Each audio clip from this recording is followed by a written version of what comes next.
Welcome to the hottest movie review on the internet today, the A-List Review. I am your host, the Game Changer, Wes Truth.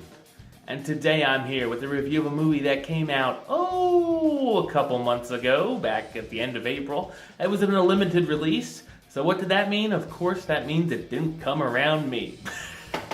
So that means you had to wait for DVD or Blu-ray. Check it out. And the day has come, ladies and gentlemen. I was somewhat interested in this. I've seen the trailers a couple times. Figures they show the trailer and never bring the movie. Go figure. But, ladies and gentlemen, my review of the 2017 sci-fi drama, Sleight, coming up now.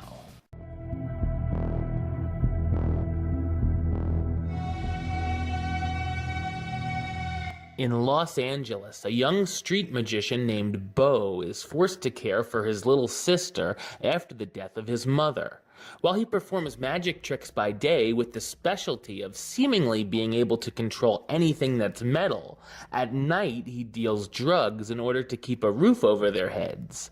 Bo wants to get out of the game as things get more tense, but he ends up getting in too deep and owes his boss $45,000 in a week's time. Will Bo be able to pay off the thug or suffer the deadly consequences? So what did I think of Sleight? I thought it's a mostly underwhelming sci-fi drama. The film is billed as Iron Man meets Chronicle, and while I can see a small bit of both of those films in this movie, it's certainly just little sprinkles. The best advice walking into this film is not to expect too much action or seeing the teen use his magic. They really only busted out in the final act, leaving us with a generic drug dealer story as the setup. We see the gang, along with Bo, try to scare off another drug dealer in the area and then have to punish the enemy. The usual plotline of the character getting in too deep and, of course, one of his loved ones being held for leverage until he can pay his boss back cliché. There's also a romantic subplot which is kind of hit and miss and feels forced at some points. I did like the relationship between Bo and his sister, as it has a very genuine and likable feel to it. I felt like there was a lot of padding during the first two acts, so it could hit that 90-minute mark, and it kind of drags its feet until the ending. They really only tease the magic here and there, and it's very quick during the first hour. I feel like if they experimented more with these powers throughout the whole film and not just the ending, I would have been more intrigued overall. When Bo decides to use this magic, it's the ability to be able to control magnetic objects, which is cool at times, but of course it reminded me of Magneto. Bo stops bullets in midair, can control a baseball bat, and more. There's actually a moment that is very much like a scene right out of X-Men First Class at the climax of this film. Other than our hero, I felt that the supporting characters are very bland as well.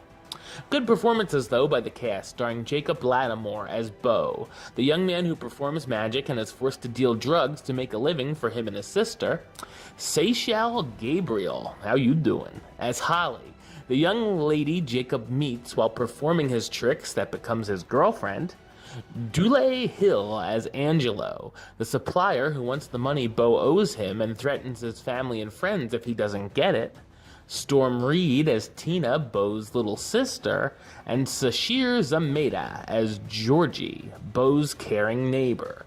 Sleight has some interesting ideas, but gets weighed down from not exploring the magic and a little too much focus on its overly familiar drug dealer plot. I'm gonna give it the rating of meh. It's okay. Alright, well that's the show. I'll be back with another review very soon. But until then, don't forget to subscribe right here on YouTube. YouTube.com/Westside515. You can like the show on Facebook, Facebook.com/WestTrueBaylist. And of course, you can follow me on the Twitter and the Instagram @WesAList. Until next time, Troop out.